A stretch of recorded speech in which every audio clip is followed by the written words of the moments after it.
저랑 남편은 친구의 소개를 받아 사귀게 되었어요.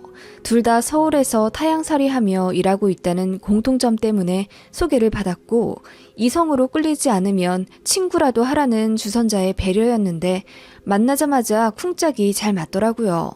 그렇게 바로 사귀게 되었고, 서로의 외로움을 채워주며 많은 추억도 쌓고 그렇게 끈끈하고 행복하게 연애했어요. 게다가 저는 좀 지랄 맞지만 남편 성격은 참 좋거든요. 당시 친정 부모님도 인정하실 정도였고, 이런 남자애가 어떻게 우리 딸 같은 애를 좋아하냐고 농담하실 정도로 많이 마음에 들어 하셨어요. 그렇게 3년 연애 끝에 프로포즈를 받았고, 커플들이 결혼 준비하면서 많이 싸운다지만 저희는 단 한 번의 다툼 없이 아주 매끄럽게 결혼이 진행되었어요. 신혼집, 예물 예단, 혼수 등 그 무엇 하나 조율하면서 양가 간 의견 차이도 없었고, 시부모님 될 분들은 다 자상하고 저를 많이 마음에 들어 하셨어요. 특히 시어머니는 특유의 밝은 성격이 좋았고 저도 시어머님을 잘 따랐습니다. 그땐 저는 예비시댁 잘 만났다고 생각했고 감사해 하면서 저도 참 잘했습니다. 그렇게 신혼집도 잘 계약하고 신혼여행이랑 예식장도 계약금 내어 다 정해두었어요. 남은 건 상견례였죠. 화기애애한 분위기에서 첫 인사를 나누고 자리에 앉아 여느 상견례 분위기처럼 상대 자식에 대해 칭찬을 늘어놓고 결혼 준비 과정에 있었던 웃지 못할 에피소드들을 풀어놓으며 즐거운 시간을 보냈어요. 분명 그렇게 무사히 상견례까지 마쳤고 결혼식도 올렸습니다. 결혼하고 나서도 저희 친정 부모님이랑 시부모님이랑 그 이후로 2번의 식사를 더 했어요. 내내 분위기가 좋았죠. 다들 사돈끼리 이렇게 잘 맞는 건가요? 시간 가는 줄 모르겠네요. 그러게 말입니다. 참, 안사돈께서는 원래 대전에 살고 계셨나요? 아니요. 대전은 저 고등학교 때 전학 온 도시고요. 원래는 충남 공주에서 살고 있었어요. 어머나, 공주요? 저도 공주 출신인데. 아니, 그러고 보니 우리 나이도 같잖아요. 공주 어느 학교 나오셨어요? 어머, 공주에서 사셨어요? 저 중학교는 나은중 나왔고요. 고등학교는 그 옆에 있는 한서고 맞죠?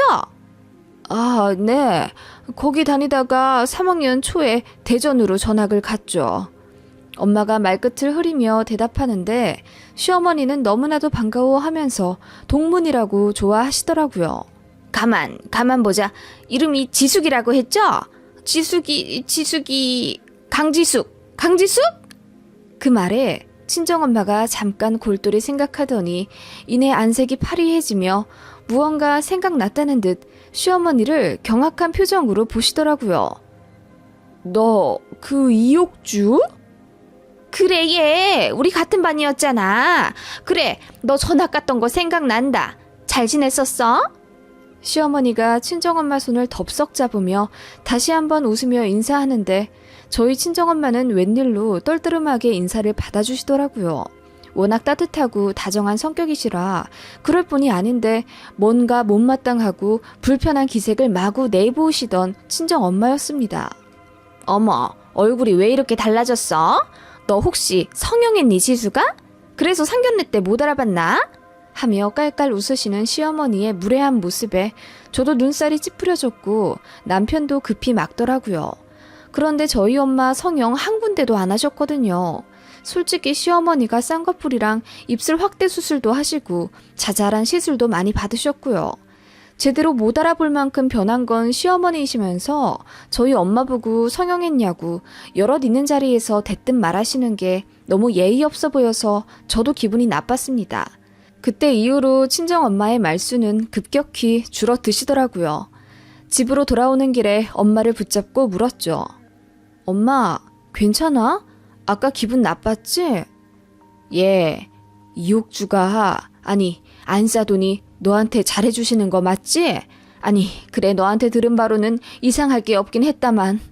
엄마, 그게 무슨 말씀이세요? 왜 이렇게 횡설수설하세요? 그게 아니라, 에휴, 얘기 좀 들어봐라. 엄마가 한숨을 푹 쉬며 고등학교 때 시어머니와 있었던 일을 말씀해 주셨어요. 그리고 저는 너무 충격을 받게 됩니다. 친정엄마와 시어머니는 고2 때 같은 반이셨대요. 공부 잘하고 조용조용했던 친정엄마와는 달리 시어머니는 소위 좀 논다는 날라리셨답니다. 공부에 욕심은 있었지만 늘 중위권에서 올라가지 못했고 중학교 때부터 소문난 일진이었다더군요.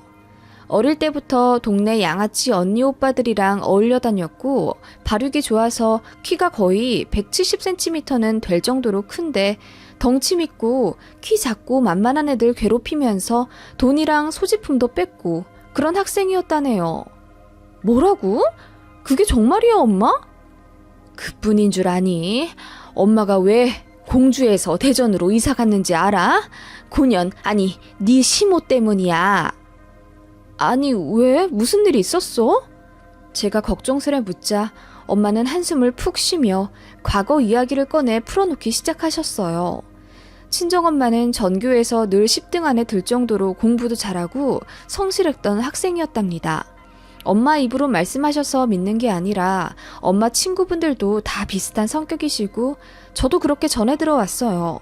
아무튼 그렇게 조용조용 학교 생활을 하고 있었는데 시어머니와 일이 꼬이게 되면서 한순간에 고등학교 생활이 지옥이 되셨답니다. 시어머니는 공부는 잘 못하지만 국민학교 때부터 각종 글짓기 대회에서 상을 많이 타셨다네요. 그래서 진로를 아예 작가나 국문학 쪽으로 정하셨고 나중에 대학 입시할 때 유리해지도록 상을 많이 모으고 계셨다네요. 그런데 고등학교 2학년 되면서부터 방황이 너무 심해졌고 걸핏하면 옆 학교 학생들이랑 싸우고 사고쳐서 학교에서 완전 문제아로 찍혔던 겁니다. 당연히 담임 선생님한테도 미움을 받았다네요. 담임 선생님이 시어머니 때문에 매일같이 교장실 불려가서 혼나야 하는 상황이었으니까요. 그래서 어쩌다 보니 공부 잘하고 얌전한 친정엄마는 담임의 총애를 받고 시어머니는 눈엣 가시처럼 애물단지 취급을 받았다고 해요. 그러던 어느 날 글짓기 도대회에 출전할 수 있는 기회가 생겼고 각 반에서 한 명씩 각출해야 하는 상황에서 담임 선생님께서 저희 친정엄마를 추천했다고 해요. 글짓기 대회에 욕심 많은 시어머니가 본인이 그 대회에 나가고 싶다며 악을 쓰며 졸라댔지만 담임 선생님은 들은 척도 안 했고 결국 친정엄마가 그 대회에 나가셔서 입상하셨대요. 그때부터 친정엄마가 시어머니의 타겟이 되었고 엄청 괴롭혔다네요.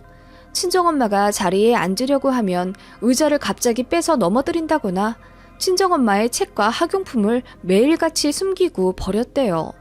잘 쓰던 펜이 없어져서 찾아보면 꼭 쓰레기통에 두 동강 나서 버려져 있다거나 교과서가 없어져서 발을 동동 구르면 시어머니가 씩 하고 웃으며 본인 책상에서 책을 꺼내 쫙 찢어버렸대요. 사악하게 씩 웃으면서요. 그렇게 대놓고 괴롭혀서 친정엄마가 한 번은 못 참고 뭐라고 크게 소리쳤더니 시어머니가 그날 본인이 아는 동네 양아치 언니들을 다 데리고 와서 친정엄마 하굣길에 붙잡고 때리기도 하고 엄청 겁을 줬다네요. 그 일을 계기로 친정엄마가 트라우마가 생겨서 등교 거부하시다 대전으로 전학을 갔다고 하셨으니까요. 안 그래도 저희 엄마가 학교 내 폭력이나 일진 이런 것에 엄청 예민해 하셨어요. 제가 당할까봐 자진해서 학부모 회장 같은 것도 맡기도 했고 학교에 부지런히 드나드시며 얼굴 도장 많이 찍고 돈도 실제로 많이 쓰셨거든요. 그땐 저희 친정엄마가 좀 유난이라고 생각하긴 했는데 엄마는 늘 그게 저를 보호하는 일이라면서 하나도 안 귀찮다고 하셨는데요. 그런 과거가 있어서 더 예민하게 저를 감싸셨던 거예요. 아무튼 친정엄마 얘기 들으니 진짜 열받더라고요. 본인이 그렇게 악마같이 저희 엄마를 괴롭혀 놓고는 반갑다 친구야 라니요. 소식 들은 큰이모랑 작은이모가 연락하셔선 고년을 어떻게 안 사돈 상대로 만나게 되냐며 인연 진짜 질기다고 욕하셨습니다. 또 어떻게 하다 보니 저를 많이 아끼는 친정엄마 친구분이랑도 통화하게 됐는데 그 이모가 말씀하시기를 몇십 년이 지났는데도 고년 눈빛은 못 잊어. 얼마나 작정하고 네 엄마 괴롭혔는데 진짜 못돼 처먹은 애야 걔는. 그런데 그런 애가 아들은 순하고 조신하게 잘 키웠나 봐. 소식적 놀던 애들이 더 무섭다니까 이래서. 이러시더라고요. 저는 시어머니란 사람이 저희 엄마를 과거에 힘들게 했던 사람이라는 것 자체에 화가 나서 눈물이 줄줄 났고 남편에게 사실을 그대로 말하며 엄마한테 미안해서 어떻게 결혼 생활 하냐고 엉엉 울었습니다. 솔직히 좀 이혼하고 싶더라고요. 그런데 남편이 며칠 동안 울며 불며 매달리며 세상 끝날 것처럼 슬퍼하고 시어머니도 저한테 찾아와서 본인 때문이라면 한 번 더 생각해달라고 정중하게 말씀하시더군요. 친정엄마한테 미안하더라고요. 그런데 엄마가 제 손을 잡아주시며 다 지난 일이고 제가 행복하게 잘 살기만 하면 된다고 딸인 제가 알아서 잘 할 테지만 혹시라도 시모가 과거 일로 저까지 힘들게 하면 절대 가만 안 있을 테니 무슨 일 있으면 꼭 친정에 말하라고 신신당부하셨어요. 이건 제 남편 같이 있는 자리에서도 말씀하셨고 남편이 눈물로 맹세하더라고요. 절대 2번 상처 주는 일 없을 거라고. 그런데 솔직히 그 이후로 시어머니 얼굴 마주대야 하는 게 불편하더라고요. 저한테 잘해주셨던 건 맞는데 그 특유의 밝은 모습을 볼 때마다 이제는 우악스러운 일진처럼 보이는 거예요. 솔직히 내 엄마 그렇게 괴롭힌 사람인데 아무리 시어머니라도 곱게 보일 리가 있나요? 시아버님은 디테일한 부분까지는 잘 모르셨어요. 남편도 아버지한테는 자세히 말씀 못 드렸다고 하더라고요. 시아버님이 한번 화나시면 진짜 보통 아니셔서 사실 알게 되면 난리 날 게 뻔했어요.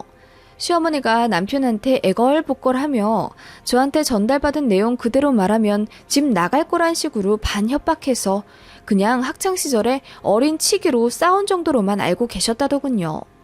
저도 굳이 시아버지 붙잡고 제대로 각 잡고 시어머니 과거 얘기하는 것도 뭔가 유치해서 그냥 말하진 않았습니다.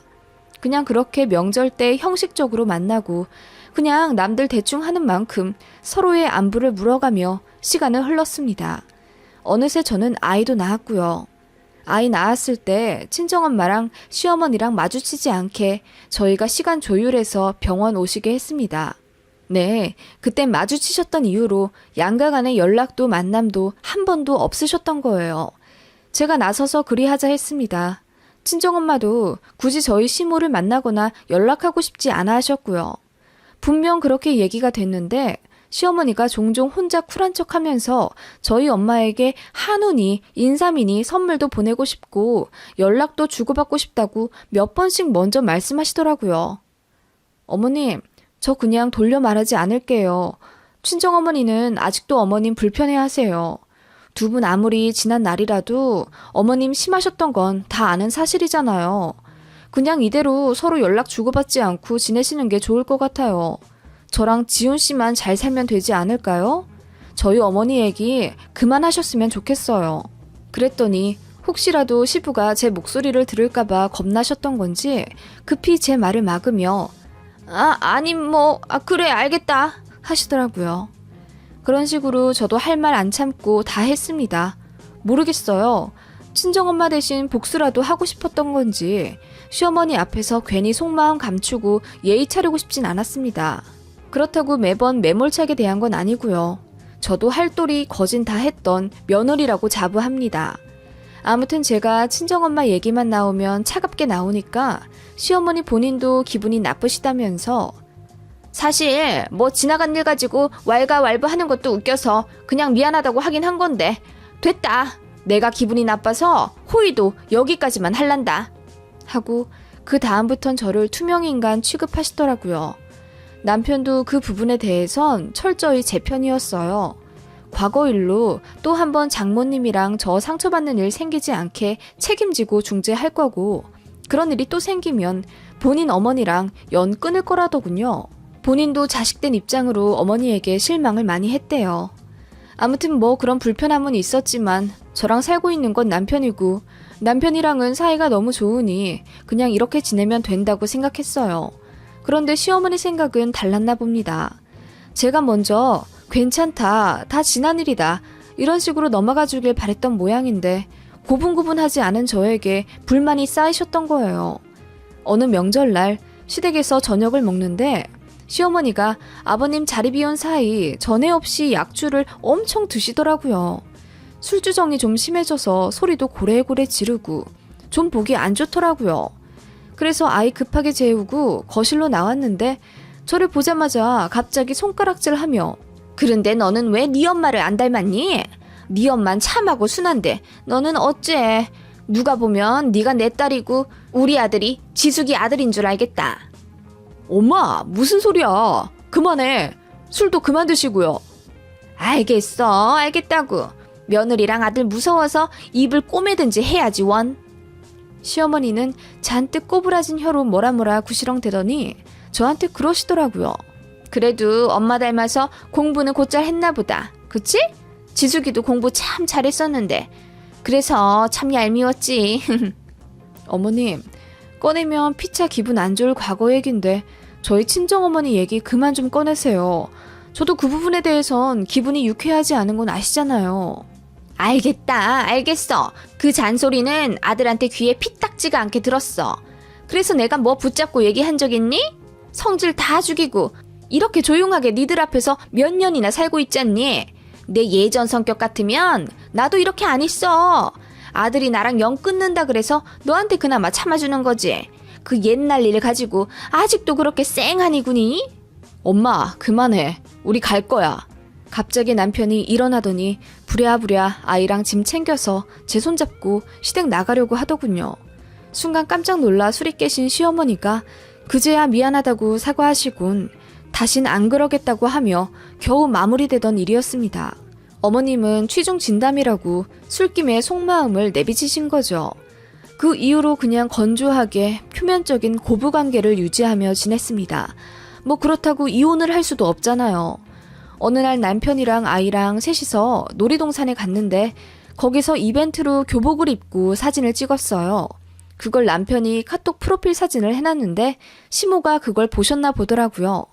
어떻게 시댁과 약속이 생겨 같이 밥을 먹고 있는 자리에서 시모가 갑자기 그 사진 이야기를 꺼내셨어요. 둘 다 아직도 교복이 잘 어울리네. 얘 있는 사람들 같지가 않고 아직도 어려 보여. 그냥 사진이 잘 나와서 그렇지 뭐. 아 와이프는 원래 동안이긴 하지만. 그래 교복 입은 거 보니 지숙이 판박이더라. 네 엄마도 원체 애가 좀 앳돼 보였니?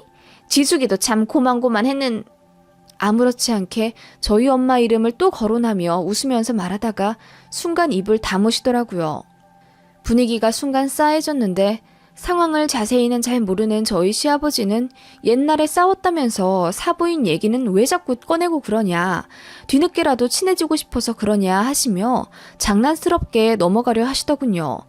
그러자 시부가 본인 편을 든다고 생각했는지 갑자기 기가 살아난 시어머니가 폭주를 하면서 그래 뭐 예전 일은 예전 일이고 여보 지숙이는 아니 사부인은 예전에 참 얌전하고 공부도 잘했어. 반면에 나는 좀 왈가닥이었고 근데 그러면서 나도 공부 꽤 잘했어.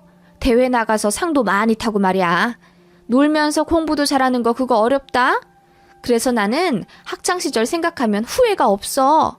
내가 왕년에 인기도 많았잖아. 그런데 네 엄마 아니 사부인은 아마 옛날 생각하면 아쉽긴 할 거야. 지숙이는 너무 공부만 했어. 학교 때 생각하면 책상이랑 칠판만 생각날걸? 그게 어디 제대로 된 학창시절이라니? 네? 어머니 무슨 그런 말씀을... 시어머니는 시아버지 앞에서 이미지 메이킹을 하려고 하시는 게 분명했습니다. 악랄하게 괴롭힌 일진이 아니라 놀 거 놀면서 공부도 하는 그런 말갈량이고 친정엄마는 공부만 한 융통성 없는 조용한 학생이었다는 듯 말해 오셨던 것 같더라고요. 그래서 시아버지가 오해를 하고 계셨던 것 같아요. 오히려 저희 친정엄마가 시어머니에 대해 질투하고 한번 싸운 거 가지고 아직도 꽁에 있다는 식으로 말이에요. 열받더라고요. 그냥 넘어가주면 고맙게 생각하셔야 될 일 아닌가요? 그런데 딸인 제 앞에서 저희 엄마를 조롱하는 건 용서받지 못할 일 아닌가요? 왜 자꾸 건드리는지 이해가 안 가더라고요. 제가 얼굴이 울그락불그락 하니까 시어머니가 꼬시다는 듯 한번 웃더니 술김인지 계속 이야기하시는 거예요. 예전에야 그런 게 참한 스타일로 먹혔지만 요즘에야 뭐 그렇다니? 나 같은 스타일이 인맥도 좋고 취직도 잘 되는 거야. 팔방 미인이란 말도 있잖아. 학교 다니면서 교복도 좀 예쁘게 줄여입고 친구들이랑 땡땡이도 쳐야 우정도 쌓이고 시야가 넓어지는 거다? 네 엄만 너무 공부만 했어. 융통성도 없고. 솔직히 그건 찌질한 거지. 네? 찌질이요? 지금 찌질하다고 하셨어요, 저희 엄마가? 엄마, 그게 무슨 소리야? 저와 남편이 화들짝 놀라서 말하는데 시어머니가 눈 하나 깜짝 안 하고 계속 폭주하더군요. 아니, 난 그냥 그런 스타일이 찌질하다는 거지. 뭐 그래도 나름 네 엄마 귀여웠어.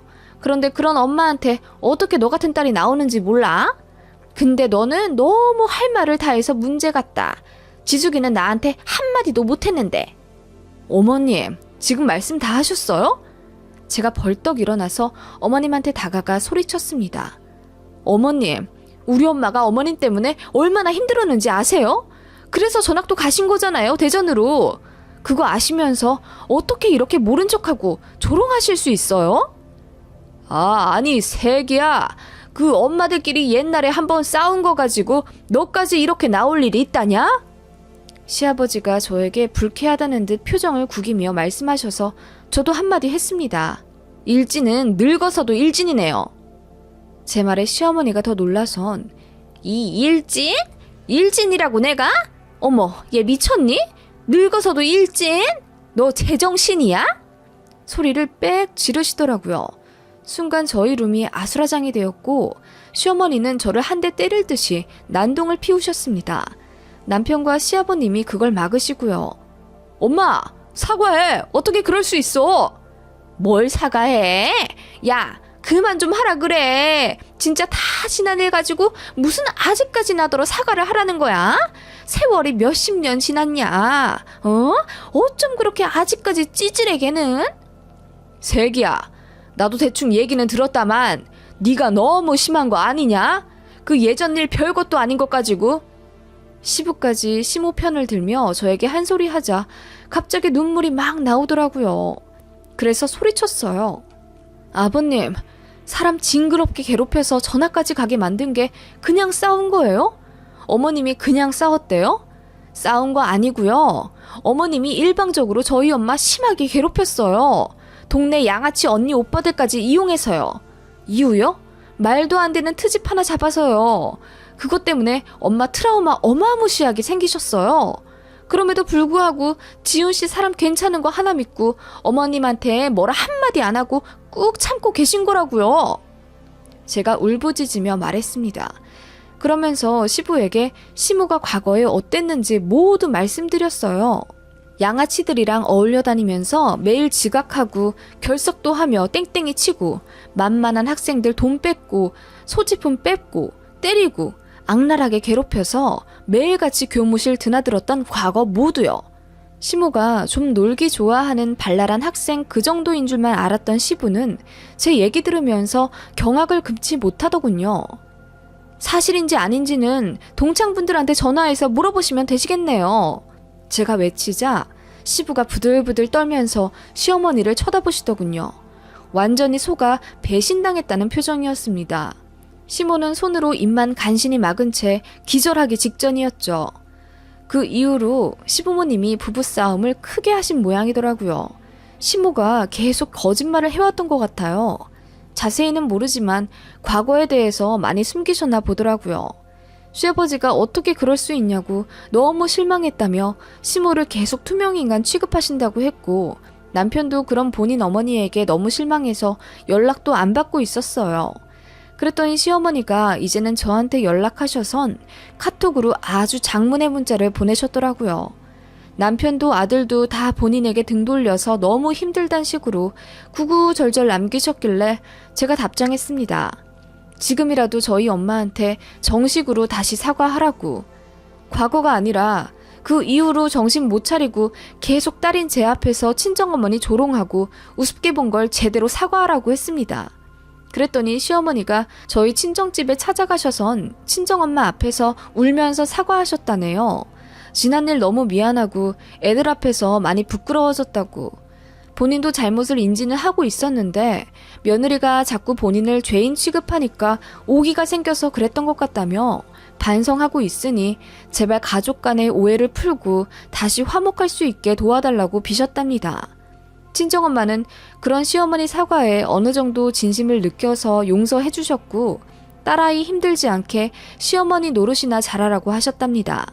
저한테도 사과 받았으니 그냥 다 잊으라 하시더군요. 엄마가 그렇게 말씀하시는데 뭐 어떡합니까? 저도 남편에게 전달했고 남편이 본인이 나서서 중재하고 해결하려 하더군요.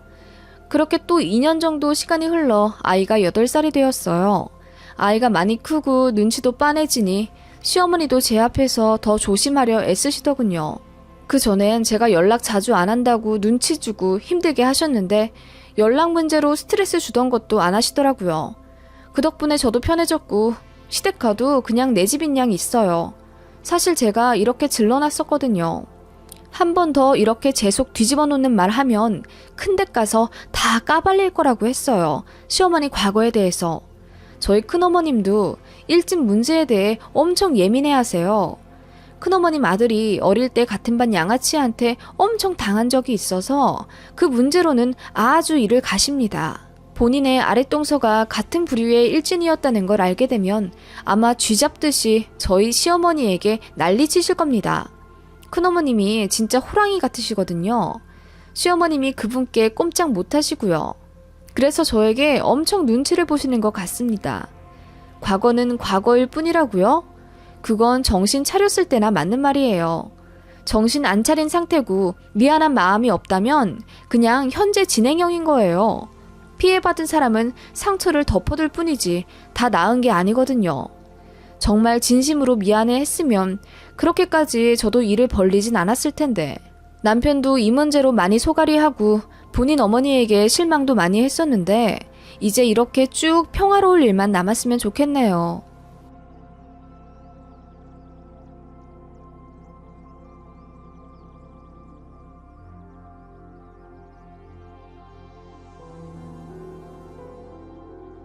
이곳 게시판 중에 제 파혼썰이 아마 역대급이지 않을까 싶습니다. 창피해서 어디다 말도 못했었고 그냥 성격 차이로 파혼했다고만 주변에 알렸는데 사실 황당한 예비 시모 때문에 헤어졌어요. 살다 며느리 자격 시험이라는 걸 전 처음 들어봤습니다. 저희 부모님도 얘기 듣자마자 어이없어 하시며 파혼하길 잘했다고 하실 정도였네요. 저는 1년 9개월 사귄 남자친구가 있었고 사귄 지 일주일도 되지 않아 바로 결혼 얘기부터 나왔어요. 남자친구가 좀 급했습니다. 나이가 많기도 했고 전 남친이 인사 발령 문제 때문에 지방에 내려갈 수도 있는데 결혼하면 서울에 붙어 있을 확률이 좀 높다고 하더라고요.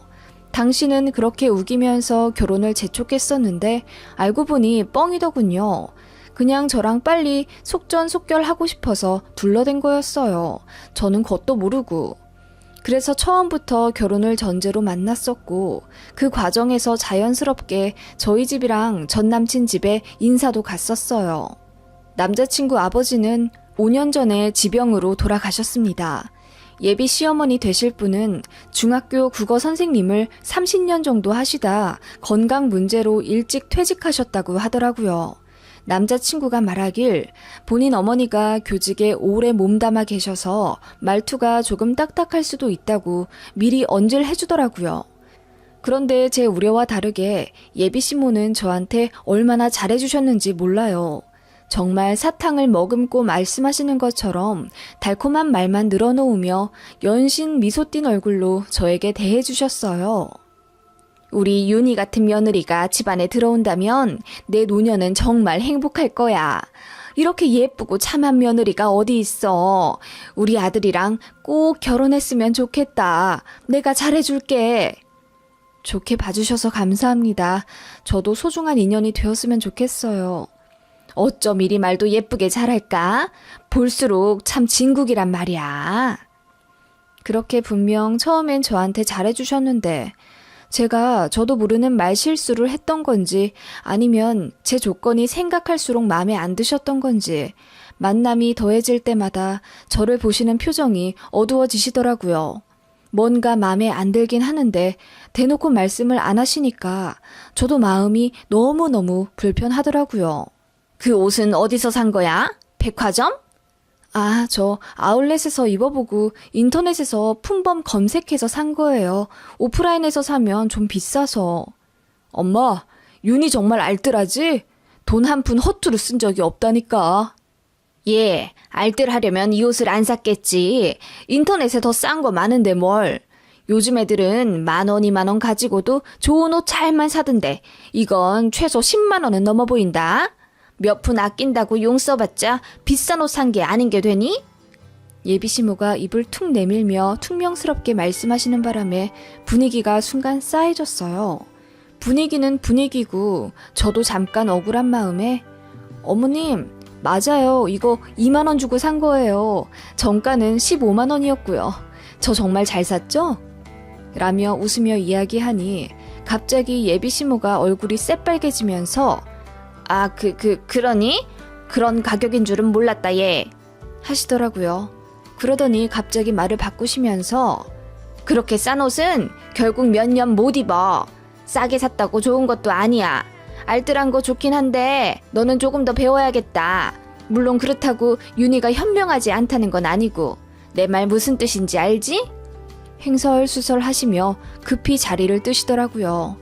제가 눈치가 없는 사람도 아닌데 당연히 기분 나쁘고 결혼에 대해 다시 생각하게 됐죠. 그것 때문에 전 남친이랑도 다투게 됐습니다. 전 남친은 곧 죽어도 본인 엄마는 그런 사람 아니랍니다. 말까지 더듬어가며 어른이라 그래. 맘에도 없는 소리 하시는 거 신경 쓰지 마. 그리고 결혼은 너랑 나랑 하는 건데 우리 엄마가 무슨 상관이야. 합가하는 것도 아닌데. 오빠, 정말 모르는 소리 한다. 어머님 나 마음에 안 드시는 게 분명해. 이 상태로 결혼하면 나만 스트레스 받고 힘들다고. 오빠는 고부 갈등이 왜 전쟁이라고 불리는지도 모를 거야. 너 결혼 얘기 나오니까 괜히 예민한 거 아니야? 우리 엄마는 그런 사람 아니야.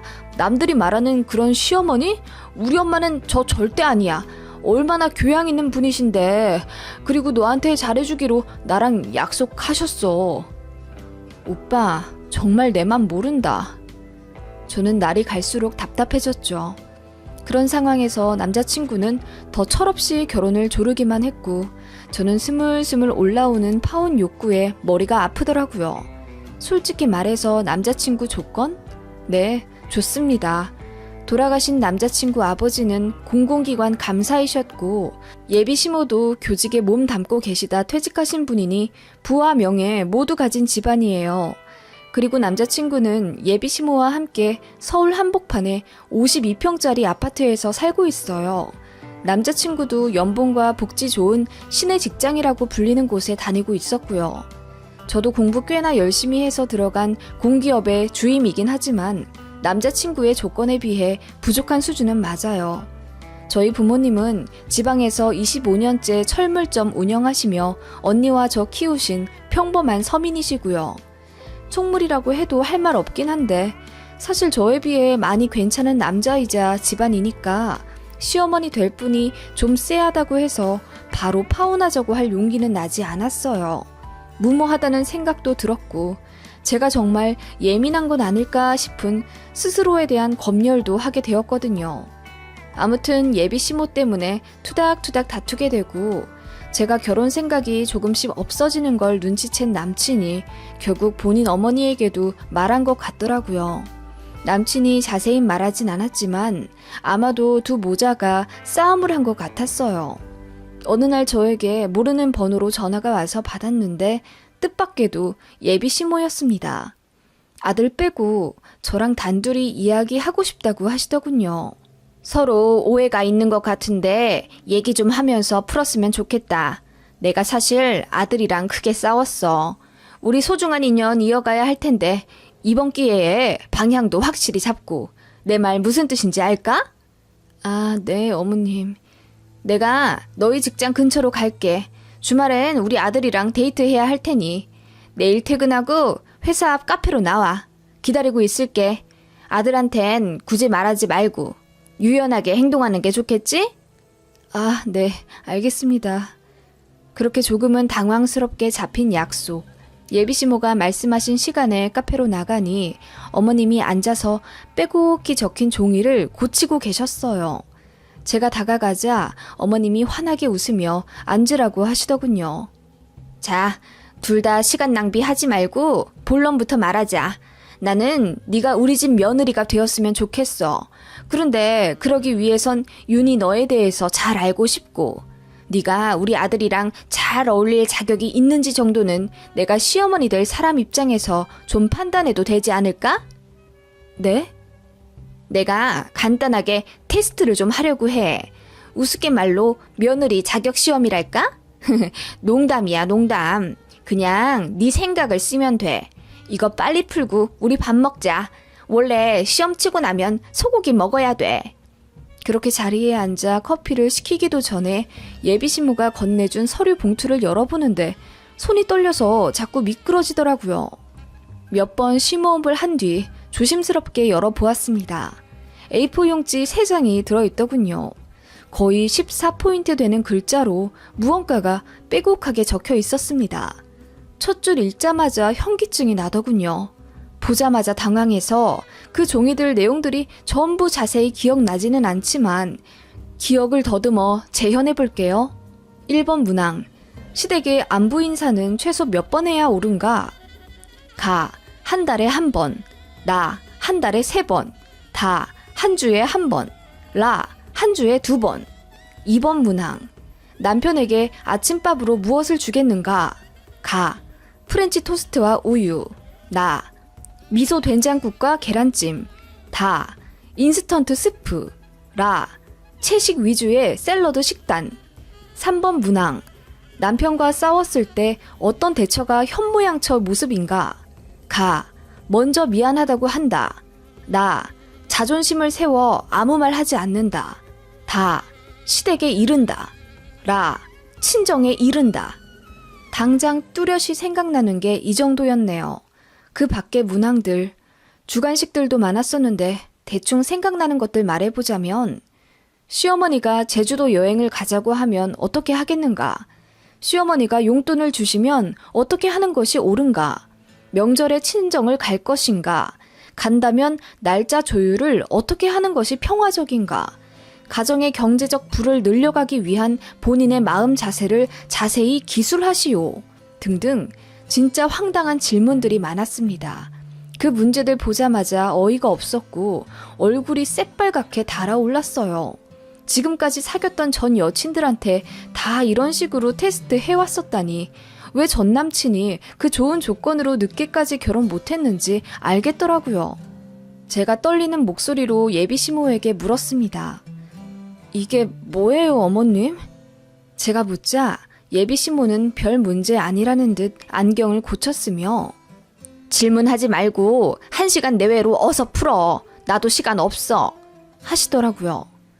어머님, 제가 이 문제들을 왜 풀어야 하는지 이해가 안 가요. 설명해 주실 수 있으세요? 예, 서로를 알아가려면 시간이 필요해.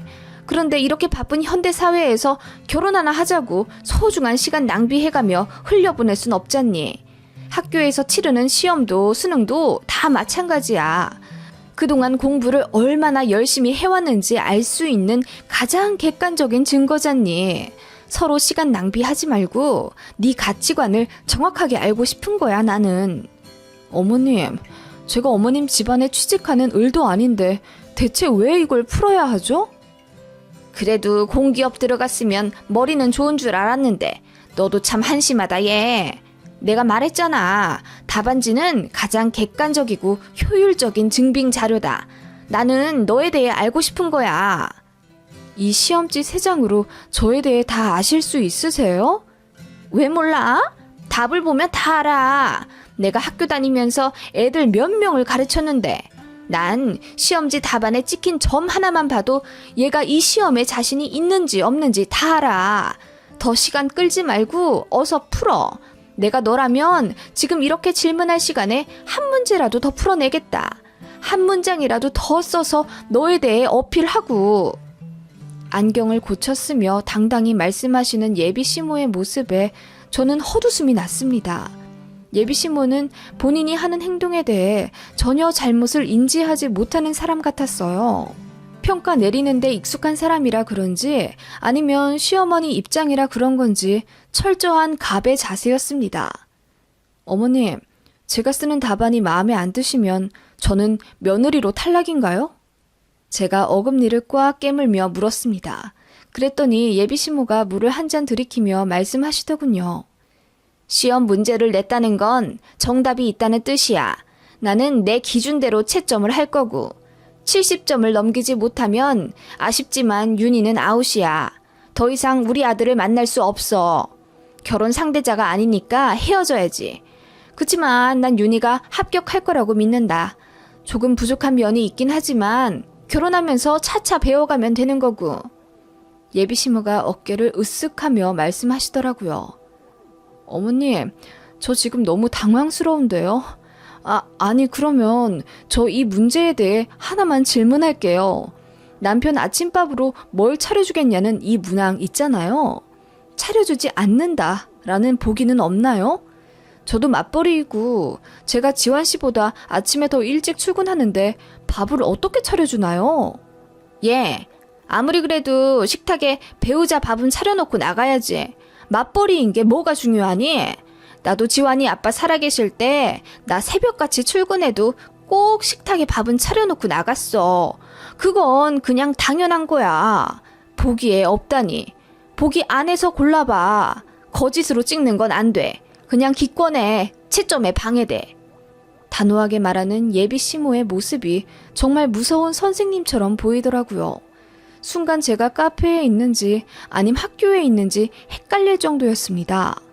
제가 말을 잇지 못하고 가만히 있자 예비 시모가 제게 가까이 오며 속삭이시더라고요. 어렵니?